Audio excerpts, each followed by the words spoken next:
Hey guys, what's going on? Tommy Oliver here, and this is Rebel Pixels, a channel all about empowering and impassioning the DIY creator here on the web. And today, I'm going to make a video response to Aaron Rutten.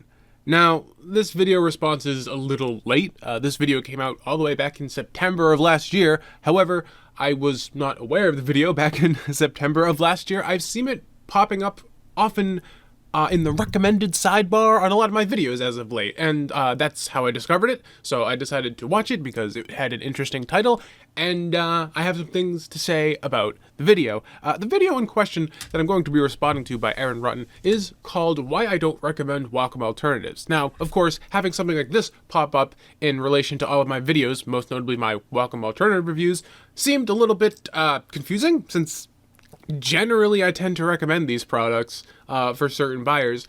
So this popping up all the time intrigued me. I was like, all right, I'm interested in seeing a different perspective, because I can understand people maybe not being into these things for whatever reason. So I was interested to kind of, like, you know, take a peek over the other side of the fence and see what someone else had to say. I don't know who Aaron Rutten is as a person. His channel's pretty big, 64,000 subscribers. He does a lot of video and art stuff and a lot of Wacom products, so clearly in the Wacom camp. Totally fine, don't mind, was a Wacom guy for years.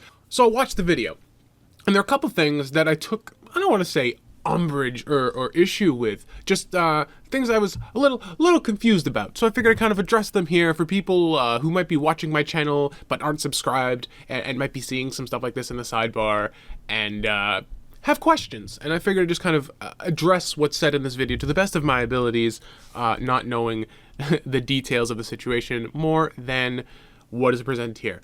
So what Aaron does is he says that his experience with Wacom alternatives has overall been really bad. They're shoddy, they're cheap, they're Chinese, they're crappy. I would hesitate to go that far. I think they're definitely more budget-oriented products. I wouldn't call them cheap or crappy. Some of them are, some of them aren't, just like any kind of budget-minded device. So he says that they're all kind of garbage, and then goes on to say that even the companies who make them themselves are aware that they're garbage, and cites an email that he received from one of these companies, because I guess some of the companies are reaching out to him. He's a bigger channel, so they reach out to him as opposed to me, where I have to reach out to them. And he usually responds, "No, I'm not interested. Remove me from your email list. I don't care about any of this stuff. I'm a Wacom guy," right? So I guess one of the companies, in response to his lack of interest, sent him a list. And it said, "Okay, thanks and sorry for bothering you, but I was wondering the reasons." And then they list a bunch of reasons. Do not have time. Don't know the brand and related items and don't care. Always use Wacom and try not to use other brands.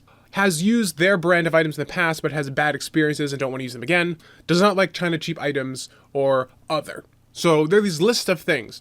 And Aaron uses this list as an excuse to say, look, do not like China cheap items. So these companies know they're making China cheap items. I gotta disagree here, because as someone who's gotten emails like this before, and I think all of us have gotten surveys from companies before, and when you kind of swing towards the negative, you tend to get lists like these, like, why don't you want to use our product, whatever, and they give you reasons like this. These aren't confessions of what a company thinks their products are.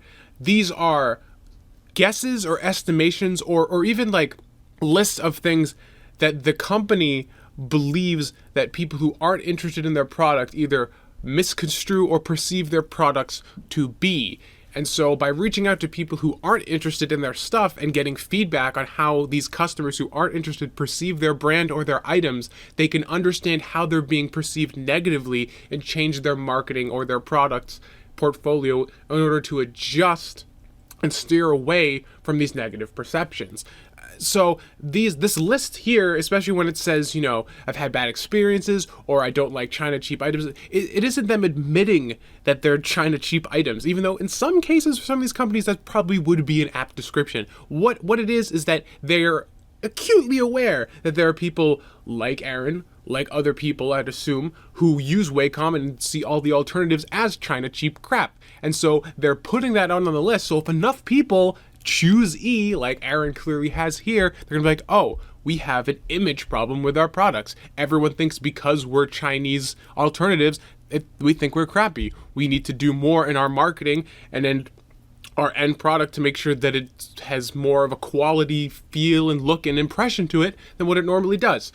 And as someone who's been reviewing these products for the last couple of years, I can definitely see the market, especially some of the bigger brands, swinging in that direction. You look at something like the Inspiroid G10T from Huion, and it's a cut above everything they'd been doing before in terms of packaging, presentation, build quality, and all that kind of stuff, compared to something that even came out like the year before, when these things were largely just rebadges of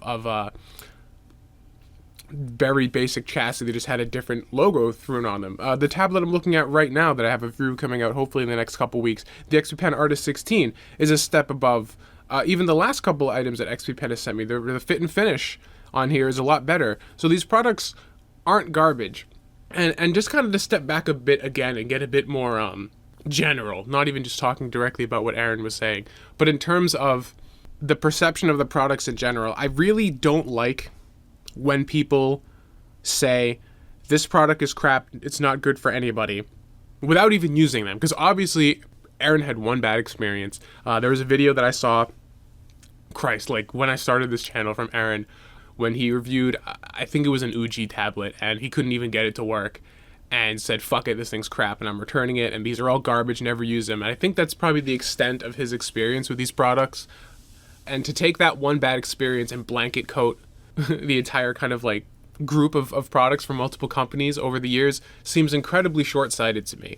The first experience I had with the Cintiq alternative was the UC Logic SP1001, and it wasn't perfect, and it took a little fiddling to get it to work. If I had taken that experience and said they're all going to be like this, I never would have used a lot of the great products that I have and recommended to you guys today. None of these products that I've reviewed are as great as Wacom. You know, Wacom costs like double the amount for a reason. You're getting an industry standard. So if nothing else, you're going to get better compatibility across the board with using something like Wacom. You're buying these alternatives to save money. That being said, there is an audience served saving money. Not everyone can drop the $2,000 on a Cintiq 22.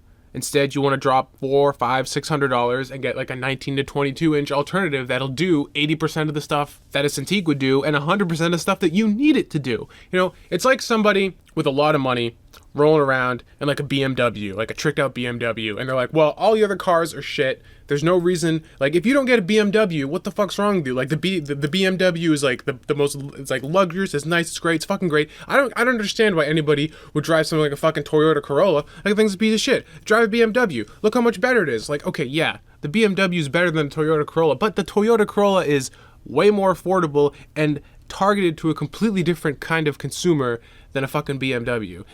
You know, and that's the same thing here. The people who are going to buy a $2,000 Cintiq are professionals, industry professionals working in the industry who need professional tools to work with professional software that they've already spent way more than $2,000 on anyways, on their, you know, multi-$1,000 rig to get all this done. A work pipeline that has a Cintiq 22 or a Cintiq 27 in it, you're pushing 5 figures. You're going to have a ridiculously high-end computer. You're going to have tons of professional level software. You're going to have a professional color calibrated monitor, and you're going to have your Cintiq. The whole workflow is completely different from some guy like me who sits in their basement with a thrown together custom gaming rig, you know, that's being repurposed to do digital art. You know, the budgets and the necessity of tools is completely different. I don't use Adobe. I use a bunch of alternatives, you know, like $50 applications that do 80% of what the Adobe Creative Suite does. And I buy devices and use devices that are alternatives to Wacom that do more for the money. I could spend $500 on an Intuos Pro large, but I'd rather spend the $500 on a display tablet that lets me draw on the screen. I can't do that from Wacom. So the Corolla has its place. And these Cintiq alternatives have their place in the market too. Just because they're not the best, quote unquote, and just because they're not perfect in every way and don't do everything that Wacom does, doesn't mean that they don't have a niche, they don't have a place, and they can just be casually discarded like that. And they're certainly not China cheap crap. So I'm not taking pot shots at Aaron. I'm just using him as an example as somebody who, you know, the general kind of consumer who has this kind of attitude, and I think it's a little bit misguided. Clearly, I'm a little bit biased in my response because I use these devices, but I'm someone who uses these devices and gets by just fine, so I know that they have their place, just from experience, if nothing else. So that's all I wanted to say. My name's Tom Oliver. This is Rebel Pixels. Reminding you guys, it might be indie, but that doesn't mean that we're alone. Catch y'all in the next one.